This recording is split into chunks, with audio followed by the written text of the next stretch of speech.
नमस्कार, मैं हूं रत्नाकर त्रिपाठी। देश के राजनीतिक और सामाजिक परिवेश में बहुत बड़ा बदलाव लाने में जिन विषयों की बात की जाएगी, क्या उनसे पूर्व में राम मंदिर और बाद में अयोध्या का उल्लेख नज़रअंदाज किया जा सकेगा? देश सहित विदेश में भी एक खास एजेंडे से प्रभावित प्रकाशन और विचारकों को याद कर लीजिए। अधिकांश ने यही लिखा और कहा कि राम जन्मभूमि ने भारत की राजनीति को आमूल चूल और निर्णायक परिवर्तन के साथ प्रभावित किया है।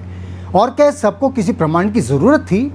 सार्वभौमिक सच है कि इस आंदोलन ने देश में तुष्टीकरण की राजनीति, जिसके मूल में यकीनन कांग्रेस और आज उसके साथ चलने वाले अधिकांश दल ही रहे, को असंतुष्ट करने के चरम पर ला पटका।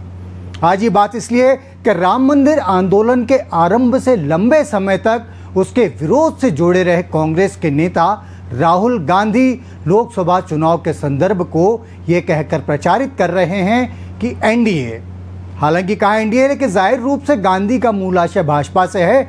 उनका कहना है कि एनडीए का 400 से अधिक सीट न जीत पाना मूलतः भाजपा के राम मंदिर आंदोलन की ही हार है।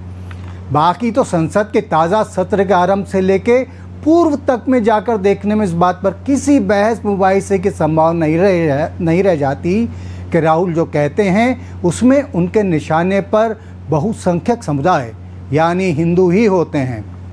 खैर, जैसा कि तमाम जगह होता है वैसे ही नादानी की भी परंपरा होती है। राहुल के पिता स्वर्गीय राजीव गांधी ने भले ही कभी राम जन्मभूमि का ताला खुलवाया था, लेकिन इस उपलब्धि को गिनाने के नाम पर खुद राजीव के मुंह पर ताले लग गए थे, क्योंकि उन्हें डर था कि राम की बात कह दी तो वोट बैंक वाले रहीम नाराज हो जाएंगे। फिर राहुल तो इससे कई गुना आगे हैं। वो तो जब भी मुंह खोला तब खुद का दांत भी नहीं तोला वाली फितरत के संवाहक हैं। सो वो गुजरात में वह कह गए जो न गुजरे समय और न ही आज सहित भविष्य के लिए सच कहा जा सकता है। राहुल इस बात को समझते कि ये अयोध्या ही रही जिसने भाजपा को संसद में 2 सीटों से लेकर जोरदार रूप से पूर्ण बहुमत का अवसर प्रदान किया। निश्चित ही भाजपा ने आरएसएस के सानिध्य में गजब कर दिखाया।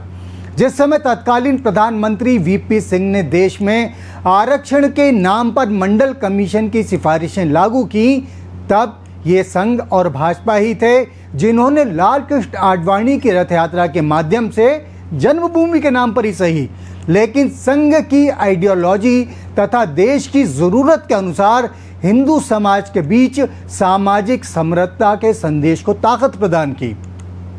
सच तो यह है कि राजीव के घोषित और सोनिया गांधी सहित राहुल गांधी के अघोषित नेतृत्व में कांग्रेस सत्ता के लिए काबिज होने की गरज से वामपंथी विचारधारा के समक्ष ऐसी झुकती चली गई, जिस जगह राहुल उसी पुराने अंदाज में आज भी साष्टांग वाली मुद्रा में पसरे हुए हैं। महाभारत में किसी पात्र का उल्लेख होता है कि अपने लड़ाकू दुश्मन की आधी शक्ति पा लेता था।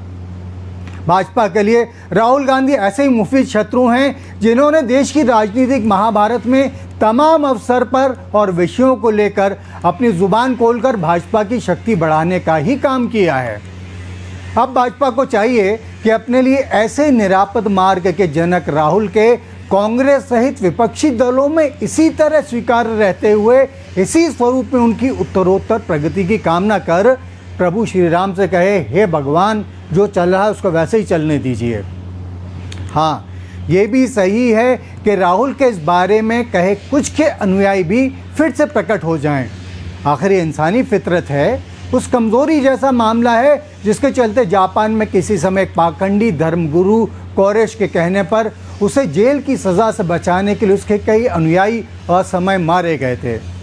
हाँ, अंत में ये भी जान लीजिए कि इस सब के बीच खुद कोरेश भी अकाल मौत का शिकार ही हुआ था, अपने शिष्यों की तरह है। तो कहा जा सकता है, अयोध्या वाले राम जी सबको सद्बुद्धि प्रदान करें। आपसे फिर मुलाकात होगी। नमस्कार।